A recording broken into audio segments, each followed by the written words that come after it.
Célia Mebroukine et Bérénice Gabriel se sont rendus dans le cortège de la manifestation parisienne aujourd'hui pour recueillir leurs témoignages. Et ce qui ressort, c'est qu'elles ne font plus que ça, la gestion du Covid.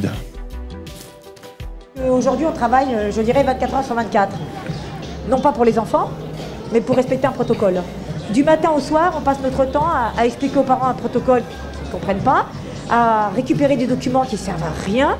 À la porte de l'école, on demande aux parents, telle classe, on est à J0, donnez-moi le document. Vous, non, c'est J2, donnez-moi le document. Ah, mais c'est pas le bon, il faut ceci.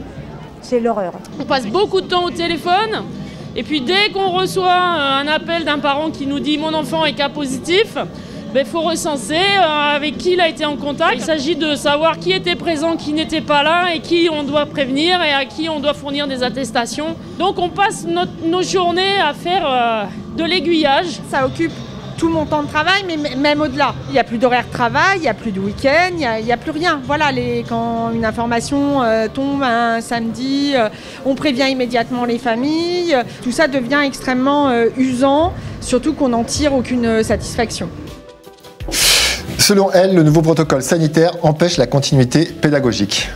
Les bons jours, on a les 3/4 des élèves et puis les mauvais jours, on peut avoir une classe avec 5 élèves. On ne fait pas classe, on n'avance pas. Depuis la rentrée de janvier, j'ai environ un tiers de mes élèves qui sont présents dans l'école.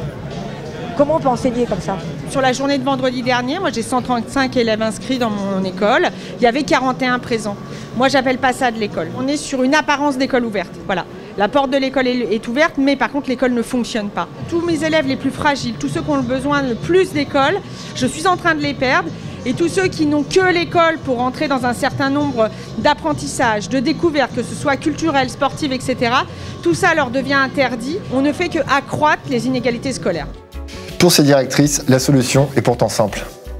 Il y a des remplaçants, qu'il y ait des capteurs CO2 et qu'on nous fournisse des masques. Les masques FFP2, on les réclame depuis le début. On n'en a pas vu la couleur. Qu'on puisse nous équiper en détecteur de CO2. Qu'on puisse avoir un certain nombre de mesures protectrices qu'on réclame depuis 2 ans en termes de masques, de capteurs de CO2, de purificateurs, etc. D'avoir un protocole un peu lisible qui ne change pas sans arrêt, qui soit compréhensible pour tout le monde. C'est vrai qu'il faudrait aussi que notre métier soit un peu revalorisé. Mais des gens comme moi qui enseignent depuis 42 ans, 11 ans qu'il n'y a pas eu une augmentation. Il n'y a pas assez de moyens de remplacement dans les écoles et pas assez de postes. Valoriser le salaire des enseignants de façon à ce qu'ils deviennent attractifs, parce que c'est pas le tout d'ouvrir des postes. Si il n'y a pas de candidats, on peut toujours ouvrir des postes, ça ne changera pas. Ça passe aussi par une meilleure reconnaissance des personnels de l'éducation nationale. Donc ça soit la revalorisation des enseignants, mais aussi peut-être avancer enfin sur cette question des AESH, voilà, qui sont des personnels essentiels au bon fonctionnement des écoles, qui sont des personnels essentiels à l'inclusion scolaire à laquelle on tient énormément et qui pour ça ne doivent plus être des personnels précaires. Il faut aussi que on sorte de cette école,